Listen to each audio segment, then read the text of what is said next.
Good afternoon. My name is Michael Packwood, and I am a freshman at the University of Louisville, majoring in creative writing. Welcome to the Spalding University Writers' Room.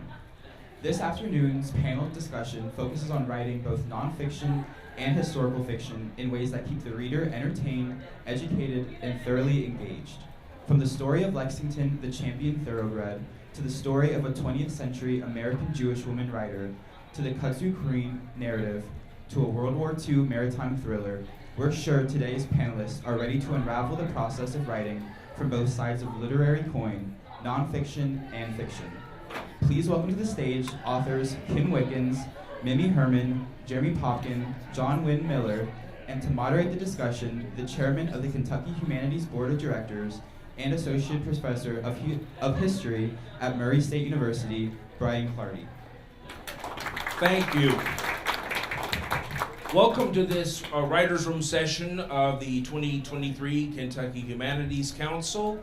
It's good to see the room filled up like this. We have 4 outstanding authors who've written some really stellar works, and I'm looking forward to this conversation, been looking forward to it for a while. So we're going to go in the order that they're seated. I'm going to ask them each a couple of leading questions, and when we get to about 40 minutes into the discussion, then I'll open up the floor for Q&A. I'll be giving the cue in the back to do just that. So sit back and enjoy.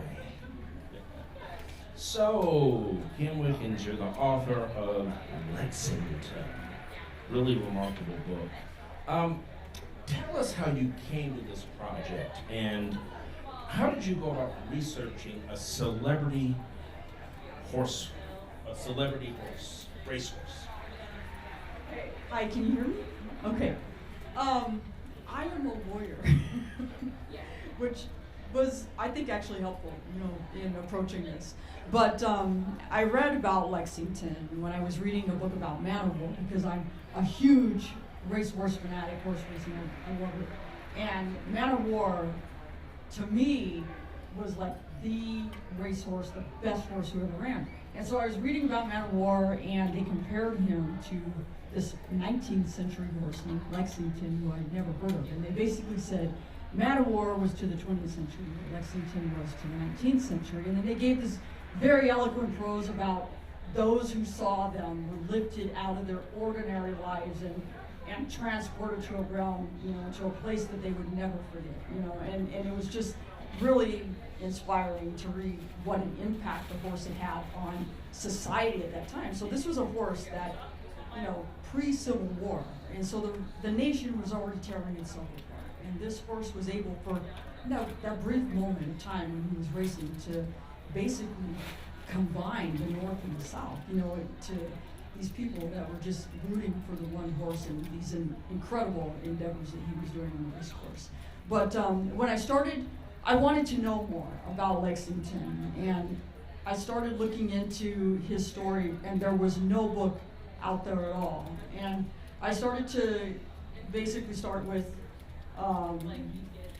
magazine articles that had been written about him, and really started to understand at that point the impact that this horse might have had, and from there it really branched out to going to historical sites, going to the Keeneland Library. I think I lived at the Keeneland Library. Of course, I was in Albuquerque, New Mexico at this time, living there, and so traveling to Lexington all the time to do research, and then the Kentucky Historical Society, the Filson Historical Society, all these places, not just in Kentucky, but New Orleans and New York and Virginia and Kansas. I mean, all over, because it was something where I wanted to try to pull his story together from as many primary sources as I could, because that's where you can form your own thought. So if you're having to rely on a secondary source, which in some cases I had to, you're relying solely on that author's interpretation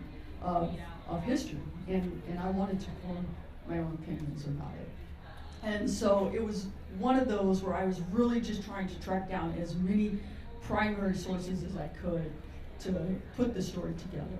And it's out there, so I was able to pull it together and get what I needed. There are some gaps, of course, that I could not fill in, but I tried my very best.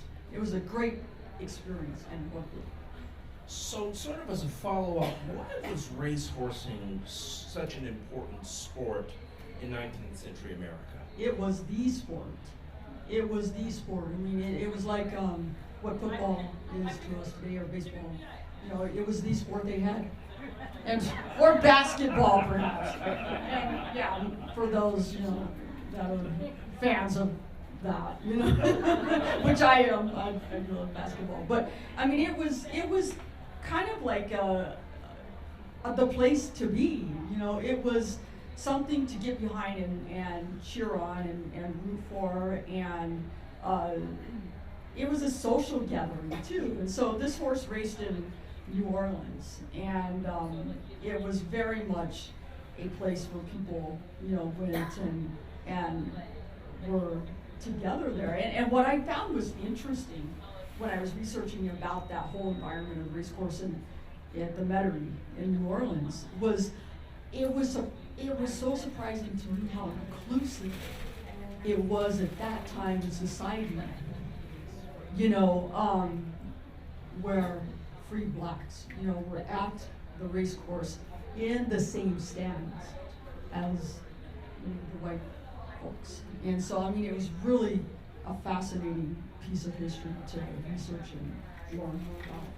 Absolutely. John Winn Miller, you have been an investigative reporter and foreign correspondent. What inspired you to write this piece of historical fiction? Can you hear me? Okay, this is a true story. You may not believe it, but it's true. First, I'll tell you what it's about. It's about an American smuggler who smuggles a Jewish family out of Nazi-occupied Amsterdam right before America enters the war, which really pisses off his crew because he didn't tell him they were going to do that. And it sparks a chase by a U-boat captain bent on revenge. So that's the story. Now, where did that come from? Years ago, I was watching TV with my daughter Allison, who's now an actress, on A Million Little Things and some other things. And I kept saying to her, I know I can write a better screenplay than that. And that night, I had a dream. And when I woke up, truth story, I knew the first scene, I knew the last scene, and I knew the name of the ship, which is the Peggy C. Now here's the problem. I've never been on a U-boat, never been on a tramp steamer, never been to most of the places I wrote about. The heroine is Jewish. I am not Jewish, but I have Ashkenazi relatives. She's Sephardic. So that was the inspiration. I wrote the screenplay, and then when COVID hit, I decided, well, I became a journalist because I wanted to write the great American novel, or at least a novel. And so when COVID hit, stuck at home, I sat down, wrote it in about 7 months. Took me probably another 5 or 6 months to sell it, and that's where it came from. Now, you just said you've never been on a U-boat or anything like that, but your book is very, very detailed from a mechanical perspective. Tell us how that played out. I didn't want anyone to read the book, a sailor or a historian, who would say, that's not what they did, or that's not what they said. And I wanted to write with all 5 senses. So I read every book I could find. There was a lot of memoirs by U-boat captains. There are a lot of academic studies that I was able to access online from places like JSTOR, the Internet Archives, PDX libraries, just endless sources. And also I cheated a little bit in that I would buy the books and then I would go to the index and look for the stuff I needed to find, so I didn't have to necessarily read the entire book. And then I would go to the bibliography to look for what sources did they use. Can I find those books? And it's amazing what's out there on places like Kindle Unlimited. There's a service called Scribd. I'm mispronouncing it, but anyway, $10 a month, unlimited access to thousands of books and documents. And so I wanted to make sure even the smallest detail was right. What brand of cigarettes did they smoke? What did it smell like to be on a U-boat? Where is the steering wheel? I'll give $10 to anyone who can tell me now where the steering wheel is on a U-boat. Good, because there isn't one. Although that they do have one for emergency. So that's where all the details. I even went to the point of, during World War II, there wasn't a lot of radar or things like that. And for U-boats, the position and the phase of the moon is really important. And so I was able to access on a website all the war documents, war diaries by U-boat captains, and I could read them on the particular date that my story was taking place in. So I knew exactly what the moon phase was that day. And I did that for the entire 3,000-mile chase. That's how obsessed I became, because I wanted to be real. You did a very good job. Thanks. Too. Mimi Herman. What is kudzu? Well, how many of y'all know what kudzu is? Okay, good. So when I go to the Northeast or I go to California, I tell them it's like ivy that wants to eat you, right? I think of it as southern topiary. I had a great conversation with someone who talked about how somebody came from the north and saw this beautiful topiary and said, it's as big as a house. And the guy said, it is a house. So it is this amazing plant. It is beautiful, right? It's this beautiful plant, smells lovely. It was imported to solve a problem, or to solve several problems. So it was brought in for a World's Fair before the turn of the 20th century. And then in the 20th century, think about the Dust Bowl and erosion, and think about the Great Depression and how hungry everyone was, and how people were having a hard time feeding their animals. So here was this miracle vine that could solve everything. It could feed your family, it could feed your animals, it could keep your soil stuck down where it was supposed to be. It could feed your soil like beans feed your soil.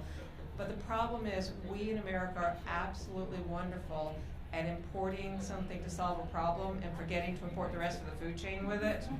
So we brought in this kudzu, and I was in the library. How many of y'all haunt your local library? Okay. And I was in microfiche. Yeah, you're too young to know what microfiche is, right? Oh, okay.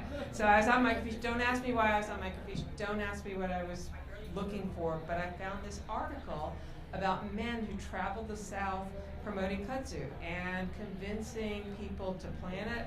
The government was literally paying farmers to plant it. They were paying the CCC, the Civilian Conservation Corps, to plant it on railway embankments. So if you've ever taken a train in the South, you've seen a lot of kudzu. So there were these men that would have these kudzu festivals and kudzu beauty pageants, kudzu queen beauty pageants. And I grew up in North Carolina. We would drive down a tunnel of kudzu to get to the beach, and I thought, that's the weirdest thing I ever heard. So when I think something's weird, I have to write fiction to find out why it happened. Now, your major character, James Kaloe, is the one who's preaching this gospel of kudzu. He reminded me so much of Henry Hill from The Music Man. I'm so glad you said that. You're absolutely right. Tell us a little bit about that character. Well, he's very handsome. You would have a crush on him. He's charming. He dresses well. He drives a very sharp pickup truck, Chevy. I'm a Chevy girl, not a Ford girl. Sorry if I haven't hurt anybody's feelings. And he's a huckster who believes in his product. You know, if you're going to sell something, you got to believe in it, right?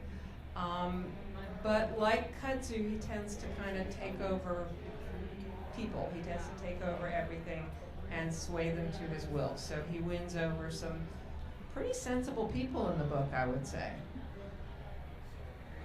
Yeah, that's an understatement. He absolutely does.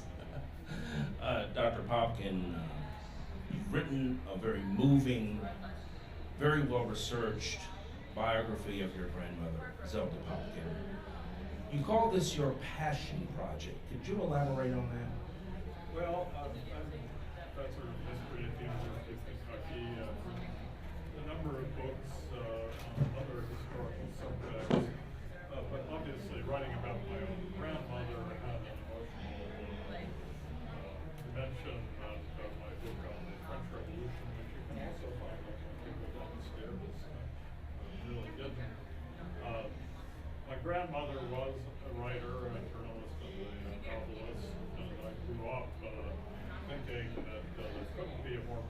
glamorous life than the one she lived, living in an apartment in Manhattan with bookshelves all over and a whole shelf of her own books. And I had actually written a couple of scholarly articles that were published in journals that nobody reads about her.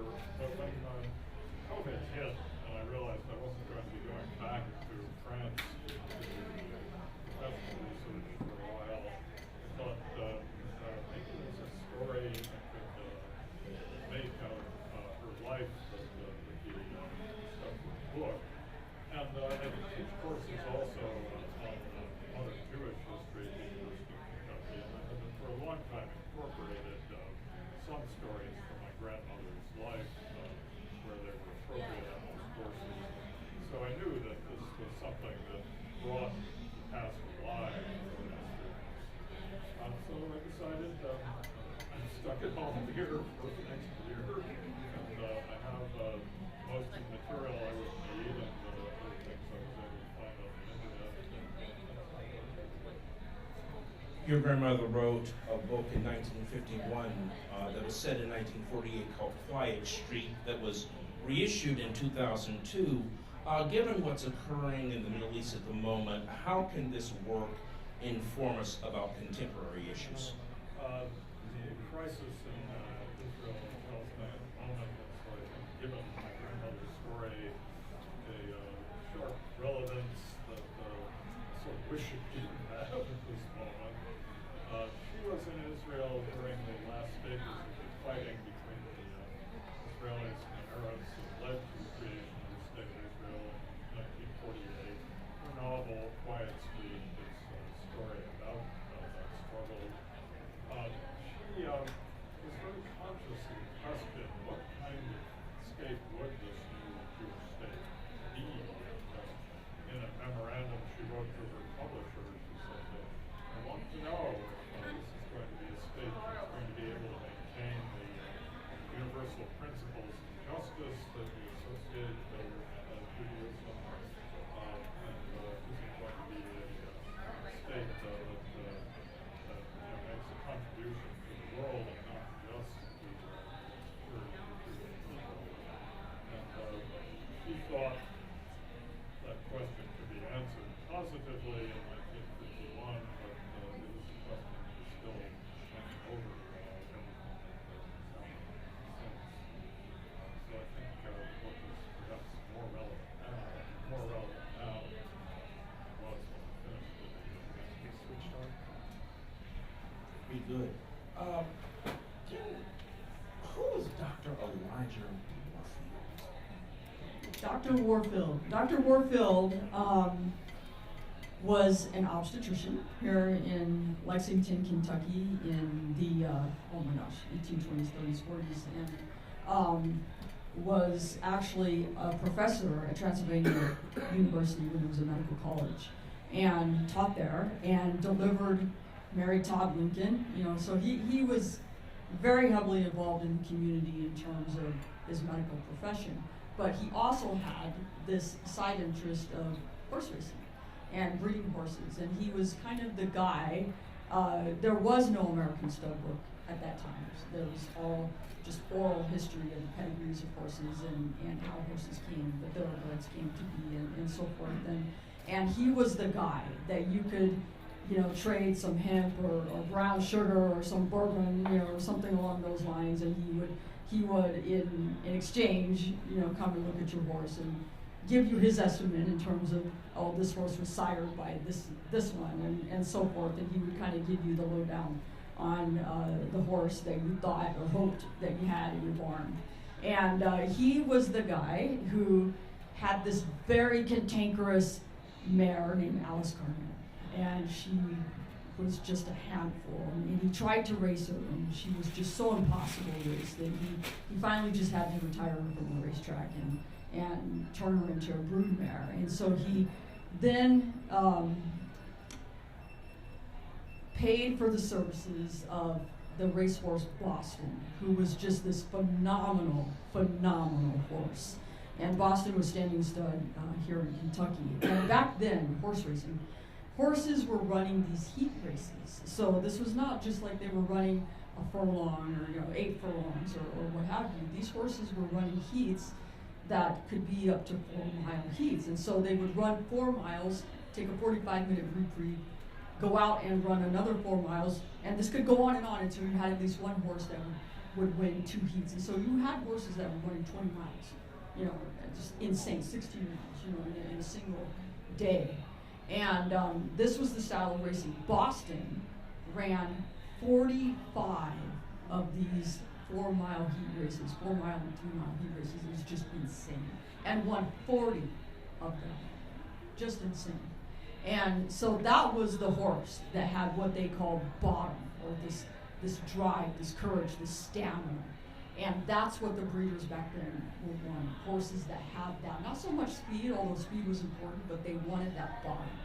And so he took his mare, Alice Cornell, bred her to Boston, and there you have the foal in 1850 under the name of Darley, because he looked like the Darley Arabian. And so this horse then becomes the racehorse Lexington. Jonathan Miller, since we're talking about characters in books, could you tell us a little bit about the major character in your book, Captain Jake Rogers? Of course, he's mysterious and handsome. He's rumored to have fled America because of a murder and ended up working on tramp steamers. A tramp steamer is a cargo ship that goes from port to port without an itinerary. They just go to each port, look for cargo, then take it somewhere and look for more cargo. So he had been spending years on this cargo ship and worked his way up to be captain. But he also, he loves to read. So his cabin is loaded with all these books, science books, history books, but particularly literature and a lot of naval novels. His favorite is Ivanhoe. That actually plays kind of a key role throughout the novel. But as a result of that, this rough and tough guy who's had to deal with really, you only became a seaman on a merchant ship back then if you were a failure at everything else, including crime. And so these were some tough guys he had to deal with, and so he was a pretty tough guy. But he has this soft side too, and when he rescues the Jewish family, first for money, and then it becomes for love. So I describe it as Casablanca meets Das Boot, because it has a pretty nice love story. But he and the oldest daughter of the Jewish family, Miriam, bond over books because they like to talk about them. And anyway, so there's constant referrals, I guess you call them Easter eggs throughout, about various references to various naval books or adventure books that hopefully you'll catch. And so he ends up, from not caring about the war at all, he thinks soldiers are suckers, that he even quotes Napoleon as saying that Napoleon was amazed at what men will do for little pieces of colored ribbon. And he said, what fools they are. But by the end, he decides to do the right thing and rescue the family. Mimi, you tell the story of the Kudzu Queen from the standpoint of Maddie Lee Watson. Tell us a little bit about her. Well, Maddie wants to be the Kudzu Queen, but she has no social graces whatsoever, and she's kind of a sass mouth. I started thinking about Maddie because I've been thinking for years about this quality that I think 14 and 15-year-old girls sometimes have, where they're testing out their sexuality. Do you know what I'm talking about? They're sort of trying to see if they can be attractive. And sometimes they get taken up on it in ways that are not great for them. And so one of the things that I was told when I was in grad school was that I was too nice to my characters. I never let anything bad happen to them. So I think anybody who's read this book will know that I do in fact now let bad things happen to my characters. And what I wanted was to put Maddie in a situation where she got there of her own accord, and she had to figure out how to handle it. So she starts out kind of big for her britches, thinking she's really something, and then her best friend Lynette goes through a lot of hard times, and she finds that she has to rise to the occasion. She has to be more of an adult, and she also finds that this, movie star, handsome, grown man is responding to her, but not necessarily in the ways that she thought she wanted. So what's she going to do with that? Excellent, excellent. Dr. Popkin, you said that this was your major contribution to the literature on Jewish American historiography. Could you elaborate on that some? Yes, when I decided to write a book about my grandmother, of course, one question was, why should anybody else care about my grandmother? And I realized as I started thinking about the project that her life is also a story about how the children of the great wave of East European Jewish migration to America integrated themselves into American life in the first half of the 20th century. And it's also a story about how American women, she was one of the young women who marched in suffrage parades, and one of the first ones old enough to vote in 1920, and one of the first women to have a professional career as well as a family. She's been recognized as the first woman professional public relations person in the United States. So I thought I want to place this story in a wider historical context, and I want to use my grandmother's life and what she wrote, because she wrote about just about every aspect of her experiences as an American Jew, as an American woman of her age, all through her life. And that's why I consider it as a contribution to American Jewish history, as well as a story about a family member with a very strong and powerful personality, as I can assure you from personal experience. Wonderful. Kim, could you tell us a little bit about a couple of characters in your book, a couple of figures in your book? You mentioned the importance of the enslaved and sometimes treat people as horse trainers and as jockeys. Who was Old Harry Lewis and Abe Hawkins? Old Harry Lewis, was a former enslaved and then freed black man who was heavily involved in training racehorses in Kentucky and was responsible for these famous racehorses from here, Richard Singleton, Gray Eagle, and so forth, and had been involved in training them and bringing them to the superstardom that they had achieved, in the 1830s here in Kentucky, 1830s, 1840s. And the way that it was very much, back then, was that the horses, by and large, were handled, trained, ridden by the enslaved.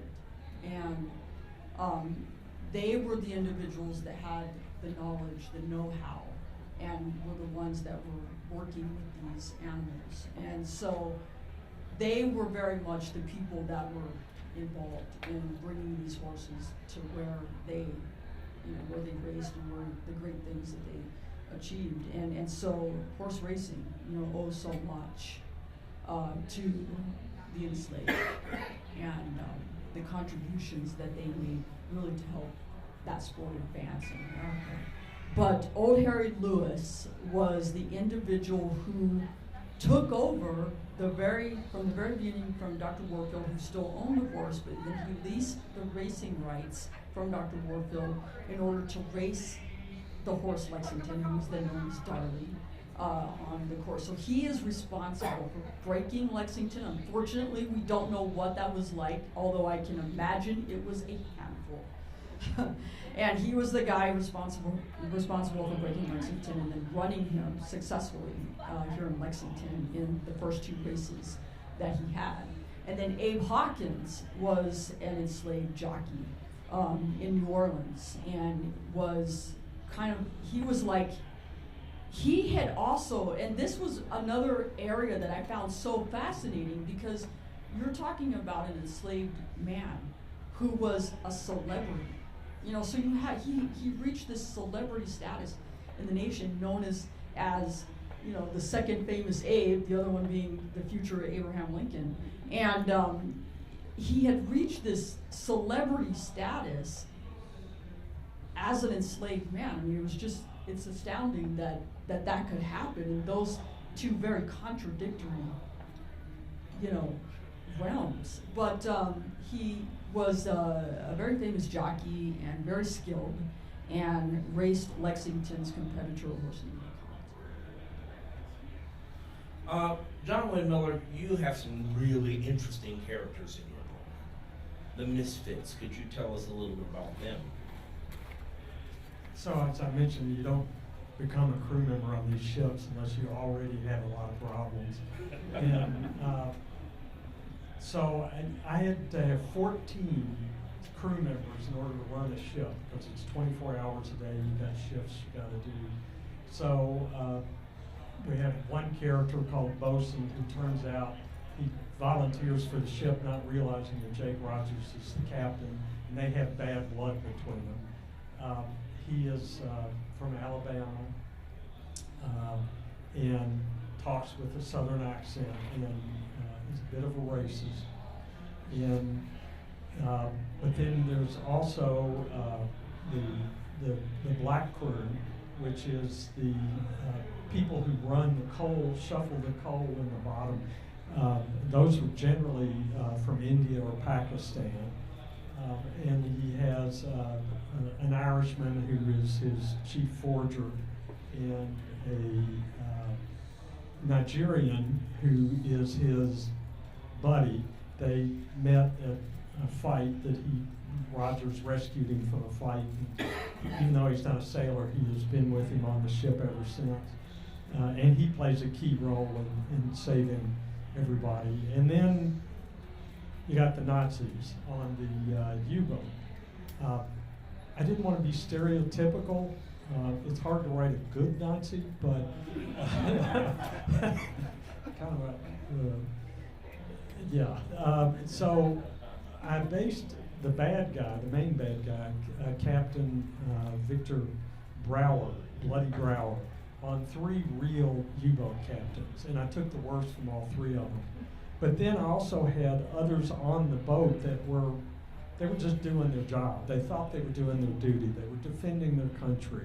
They were heroes. People on U-boats, 2/3 of them were going to die, and they still would go back. Now, they got paid twice what normal sailors got. They had special trains that if they survived, that would take them to a resort for a month or so. They would get special food. They had special quarters. So they lived really well, as long as they lived, which was generally not very long. And so most of them I portray as just regular grunts, just doing my job. And there's one assistant captain or lieutenant who argues constantly with the captain about how bad he is. And the captain throws Hitler's words to him and says, "This is what we stand for. Either you do or you don't. And he is our country. You have to do your duty." So there's sort of the moral ambiguity of who's the bad guy, who's evil, who's just doing what they think is right, who's actually doing what's right. So it's, again, I tried not to be stereotypical. I tried to surprise the reader with things that various characters do that you wouldn't expect. Absolutely. So, maybe Herman, you have one particular character that struck me in those. It's set in 1941. You grapple with the issue of race relations in your book. Could you elaborate on some of the themes as you develop the character approach today? That's a really good question. So, Lynette is Maddie's best friend, and Rose is Maddie's oldest friend. And when they go to school, they go to different schools, and so they don't know each other for a while. And they meet up again because Rose is working for the mayor's wife, and the mayor's wife is offering kudzu queen classes on basically how to have social graces. And since I didn't know anything about beauty pageants when I started this, I decided that I would invent somebody who also didn't know about beauty pageants and who could do this. And so she's from Charleston, and of course everybody in Charleston has social graces. So Rose works for her, and I think, honestly, Rose is the strongest person in the world, and the strongest person as a human being. She is utterly herself. She has this great grandmother who speaks for her. And without giving away too much, there's a parallel pageant. So there's the white pageant and there's the black pageant. And Maddie sneaks out to see the black pageant. And it's totally different. And Maddie's wondering what that's going to be like. And she sees Rose's strength. She sees where she gets it from with her grandmother. Rose can also be kind of excuse my language, kind of a hard ass, right? And so Rose is a person that when Maddie is dithering, when Maddie is not living up to her full potential, Rose will call her on it. And honestly, I think every single one of us needs a Rose to call us on our BS every once in a while. And so she becomes, I think she and Lynette's youngest sister are my two favorite characters in the book. Aggie, yeah.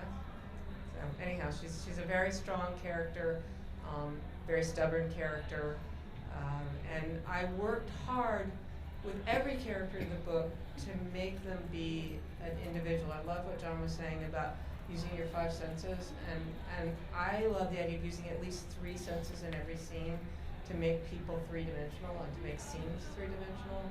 And I wanted never in any character to create a stereotype, and never to create a character who was oversimplified. And so that was my goal with Rose and with everybody else.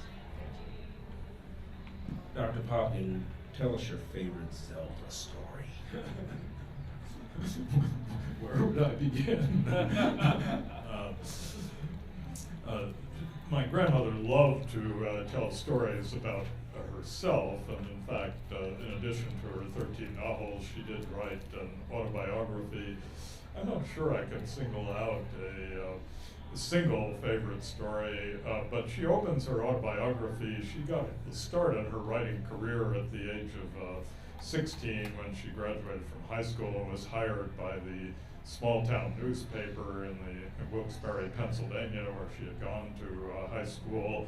And her story is about the editor who didn't want to hire a woman and sent her to cover all the goriest murders in the area, hoping that she would be so overwhelmed that she would quit, and how she learned to handle that, and how she was sent to investigate a story about a man who was claiming welfare benefits because he had leprosy, and he showed her his leper's sores and invited her to touch them.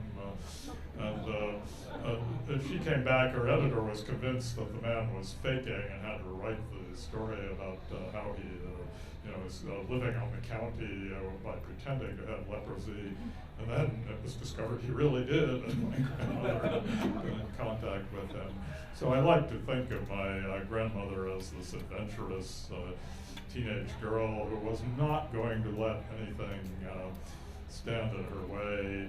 And one of the interesting things when you're doing nonfiction, sometimes you find these wonderful sources. A relative of mine had the diary of the man who married my grandmother's older sister, and he was courting her at the time that my grandmother was a teenager. And there are a couple of entries in his diary where he describes my grandmother, and it was so wonderful to get somebody's description of what kind of obnoxious teenager she was. Well, we have a few minutes for questions and answers, and so we'll start right here in the front. This question's inspired by one of the books I bought downstairs, Half-Life of a Secret, about the Manhattan Project. And I've been submitting queries over a period of now years. What's the half-life of a query? Because the query I have now is much better than the query I had a year and a half ago. The protocol for sending the query to an agent that you contacted maybe a year and a half ago. Do they remember these things?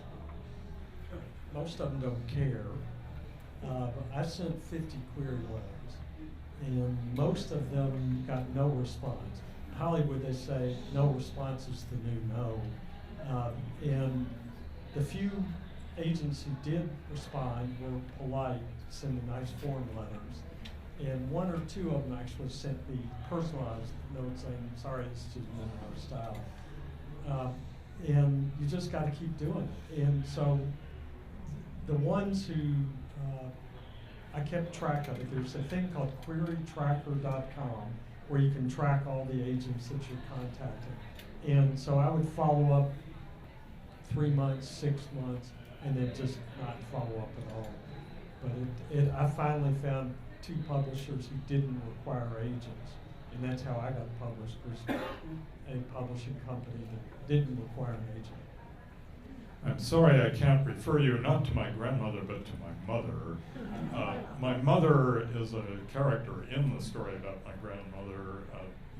My grandmother was my father's mother, but my mother was, as a young woman, totally dazzled by my grandmother and her success as an author. And my mother dreamed all her life of having some kind of connection in publishing. And when my father retired, my mother was able to realize her dream. She opened a little literary agency, and she was able to run it for about 15 years. And she liked to refer to herself as the literary agent of lost causes, because she said, I don't need the money. Your father made enough, and we're comfortable in retirement. So I can take on book projects that I really like and work with authors who are having a lot of trouble finding agents because there doesn't seem to be that much financial, commercial potential in their projects. And so she did some wonderful things for a number of authors. So I hope you might someday find someone like that. And since we are talking, agents, this is how they make a living. They have to look at proposals, and they really have to ask themselves, is the time I'm going to have to invest in this likely to earn me enough to make it worthwhile? But I have to say, for the agent who got me the publishing contract for the book about my grandmother, he worked like the Dickens on this, and we piled up endless rejection letters from publishers. And finally I said to him, I feel so bad, I'm taking up your time, and we're not getting anywhere with this. If you want, just release me from the contract. I'll find some way of getting this book into print. And he said, no, I really want to see this project get published. I really am committed to it. And he stuck with it. And I'm not saying we got the best contract in the world. We certainly didn't, but in the end we did. So there are agents who will go that extra mile, even when it's clear to them that, this poor guy earned the equivalent of a cup of coffee at Starbucks.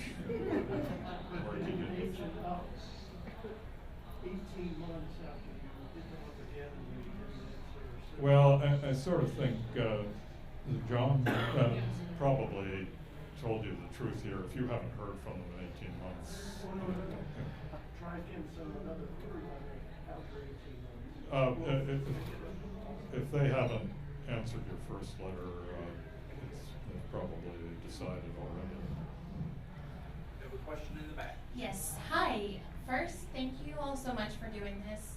I've been really interested in historical fiction since COVID. It seems like a lot of you have started your books since COVID. So I am under the belief that a good historical nonfiction or fiction has a lot of research, and it allows me as a reader to actually dive and look at things that I never knew about.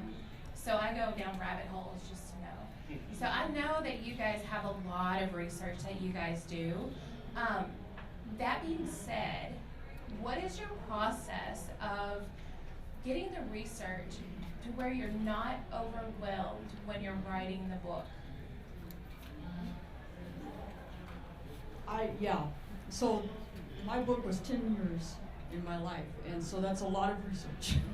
It's a lot of research, and for me, there were so many rabbit holes, you know, that I went down, so many avenues. I went to West Point, you know, went all the way to West Point, and to do research, and of course, I didn't find what I needed there, but I found other things, diaries and so forth. I gained the life, you know, of a cadet. Of course, Richard Tim being one of the first owners of Lexington, you know, went to West Point and so forth. But you know, there's so many rabbit holes, but you have to go down that. You have to go down those dead ends. You have to go down everything, because that's where you find your information, and that's, you read it, you form an idea in your head, and it may not be in the book, but it is in the book, because it helped form your understanding of that society, of that life.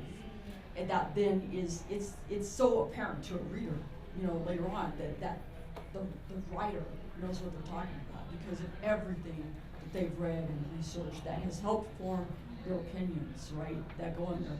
But in order to, like, for me, right, and this is where my legal experience came in, because I was a criminal defense attorney that handled federal cases, and it was a huge volume of information on wiretap cases and so forth. And so I had a system that I used then, that I used to organize the material for Lexington. And it was all done in graphs. You know, I did all my material in graphs and color-coded according to individuals. Richard Chamberlain was blue, Robert Alexander was green, you know, Sue Mundy was orange, you know, and so all of these various, I work best that way, just seeing things in color.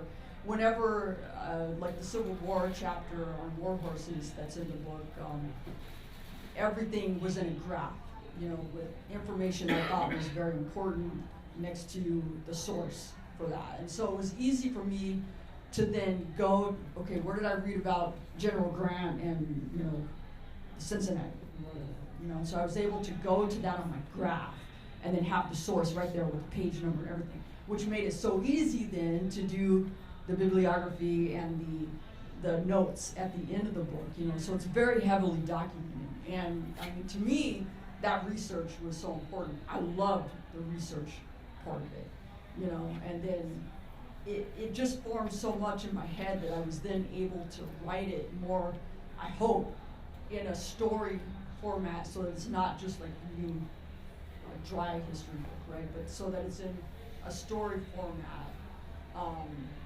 but then have the sources there, you know? That's how it worked for me. So for me, the research is the easy part. I love doing the research. And when I'm writing, I footnote everything I do. So in an MS Word, Microsoft Word, you can do that very easily. The hard thing is finding what I just researched when I need it. So I broke everything down into files on my computer. So I had a file on each character. I had little bios I had written of them, so I knew how old they were, what they read, what they did. I didn't necessarily use all that information. And then I would break it down into subject matter. And so I had a file just on submarines or U-boats. Then I had one on tramp steamers. Then I had one on World War II history. And what I look for when I'm doing that research is little bits of color that add verisimilitude to what I'm writing about. So that's really important. I also use color coding. I do mainly Kindle, which makes it very easy to mark it up, and then there's a way in your Amazon account, all of your notes are in there. And so you can open that and then organize those notes separately. And then then when you think you're done, then you go back and start looking. When I was an editor, I would tell reporters, before you turn the story in, go back over your notebook and add stuff in, then cut it back. So, but the cool thing is to remember where to put storage so you can find it. And one final thing on hardbacks, I had to use those. I would use sticky notes and put little headlines on them so I would know when I needed to find a particular subject. I didn't have to look through 10 books. I could just look through them anyway.